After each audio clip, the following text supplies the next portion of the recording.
Rude and evil are both words that could be used to describe Daniel, the evil twin in this story. Red Rain by R.L. Stein, which is about twin angels. Blue-eyed, blonde-haired angel boys. Boys who could have been poster boys, identical twin poster boys, for the German Nazi Party. Because Hitler had this thing for Aryan, blonde boys. Apparently. Pretty cool story.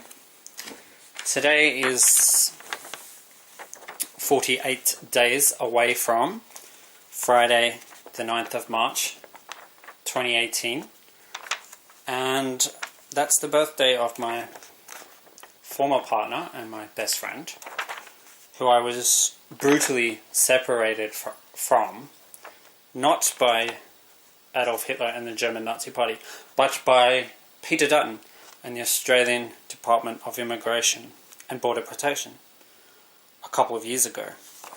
And it was actually not long after that happened that I came across this book, and I had just written Red Rain equals 69 for the first time on Saturday the 31st of October 2015.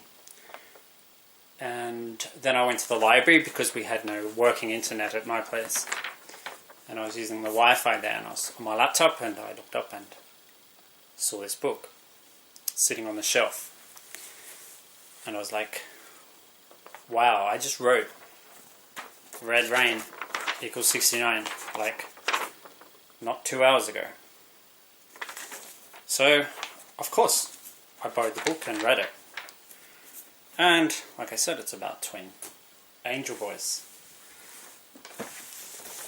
One of whom is evil, and the word evil has a value of 48. 4 plus 8 is 12, and Thursday the 12th of May 2016 plus 666 days lands us on Friday the 9th of March 2018, which is the birthday, the 27th birthday of my best friend.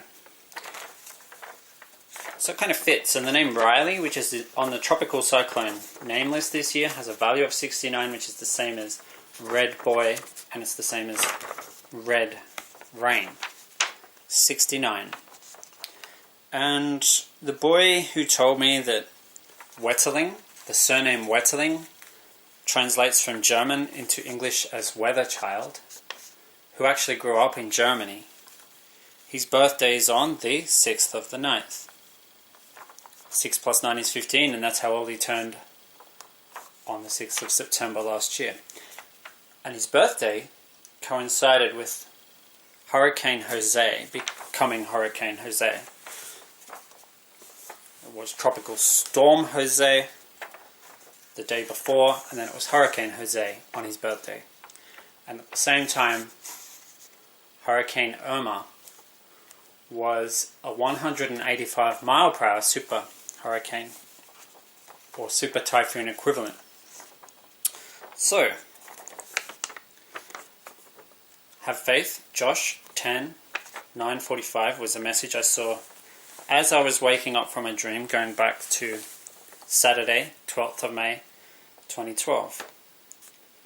45, value of my name. It's also the value of the name Daniel. And 9:45 definitely looked like a time. 9, the 9th of March. Friday, the 9th of March. Jacob Wetterling was born on a Friday. Nathan Breeze was born on a Friday. Both boys had their birthdays on a Friday last year. And this year, both boys will have their birthdays on a Saturday. This message was on a Saturday. I was waking up from the dream, couldn't really remember the dream, but I could remember this message clearly. It was in my mind as I woke up. Written on paper, just like this. Rude I've been calling Jake Wetterling the rude boy for quite a while, because in one of the photos that I found of Jake, he has the word rude, and I think it then says boy on his shirt. Evil? Well, if you write evil backwards, or rearrange the letters, it's live. And these boys live after being dead. The problem with some children is they don't stay dead.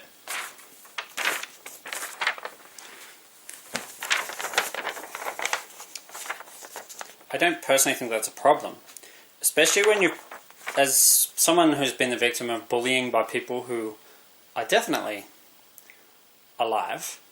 I think it's kind of useful if you can connect with the spirits of people who have been victims of bullying in life, but are now in a place where they can kind of rise above that and maybe access some sort of power that can make a reply to that type of, authoritarian bullying. I mentioned how these boys could be poster boys for the Nazi Party. Well, Daniel absolutely lusts and craves power over people. He's the evil twin for that reason.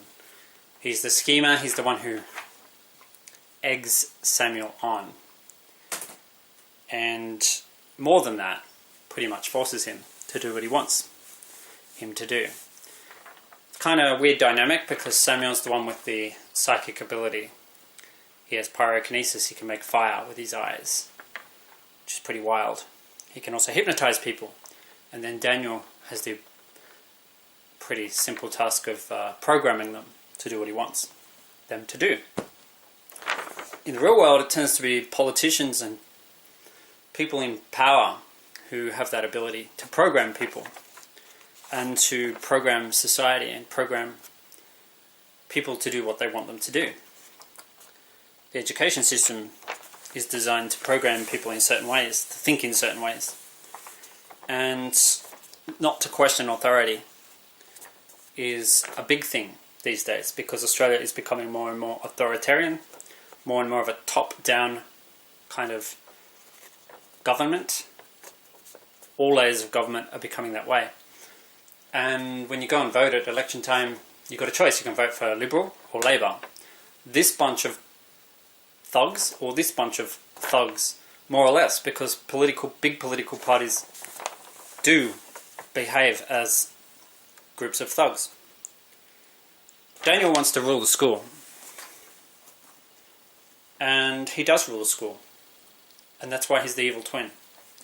Samuel's more likable. Even though Samuel does the killing, he's more likable because he doesn't actually want to.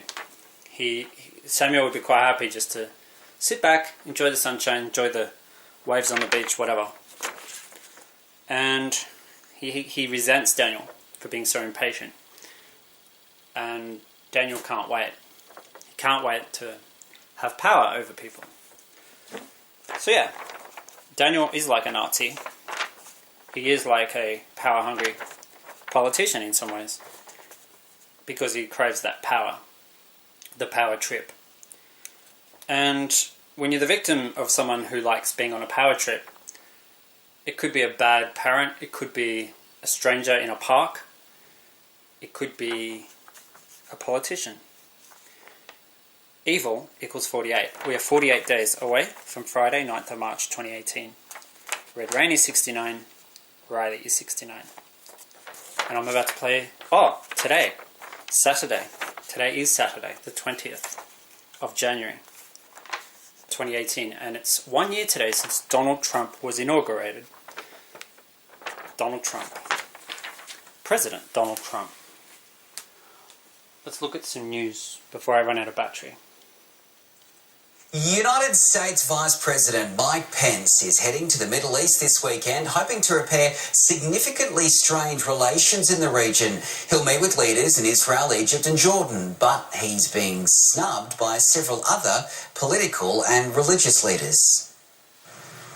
U.S. President Trump has made this region his first foreign destination to strengthen ties with crucial allies. Yet 8 months later, some difficult conversations await his Vice President Mike Pence when he arrives this weekend. This trip comes as protests erupted in the region over President Trump's controversial decision on Jerusalem, delaying Pence's trip for about a month.